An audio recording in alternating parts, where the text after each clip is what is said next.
but they were chanting it in a fun way. And then all the people jumped on her. They were like, oh, CNN will describe any of America's enemies as friendly. It's like, hey, you know, they were ebullient. They were happy. They had won. There's no reason for them to not be friendly. They won. The Taliban won. All these people that are like, no, they didn't really win. They won. What do you call it? We were thrown out of the country. You know, they threw us out. They waited 20 years of painstaking taking these little towns and villages that nobody gave a fuck about, building their power base back. 20 years fighting for Afghanistan. And they finally did it. And they're thrilled.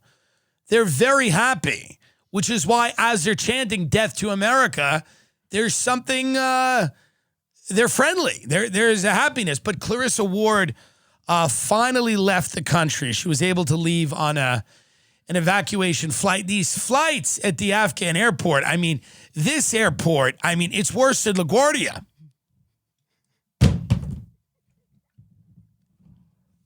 That's how bad it is over there. I mean, it's really bad. And everyone's saying that we should... This isn't the one you pay for. But this guy, now this is sad, a 19-year-old Afghan footballer, this is like tragic, was among those who fell from a U.S. C-17 military aircraft after rescuing people from Taliban-ruled region. This is the tragedy of this type of event when there's a coup.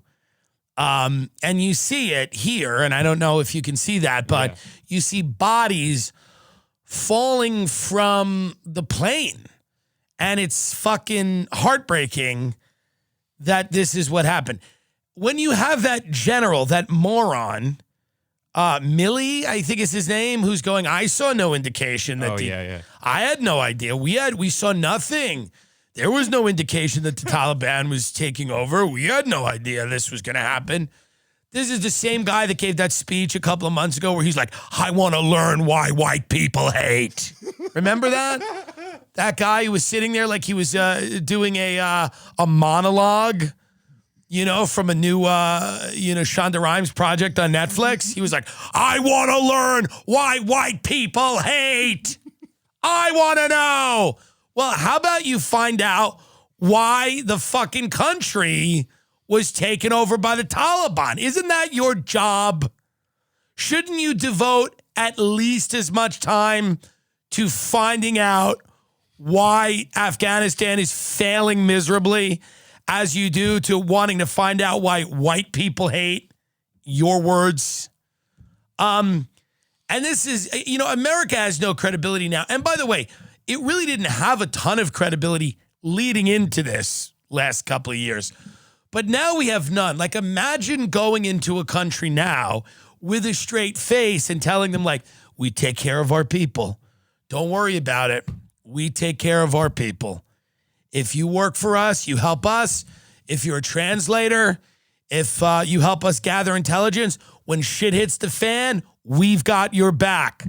We don't leave people. I mean, there's video evidence. There is, you could, like, anyone they're telling that to should just pull up a YouTube link and be like, actually, what about this? You have this young, good-looking 19-year-old football player whose entire life is over because he trusted the United States. That is what's tragic about it. This guy's entire life is over because he trusted the United States.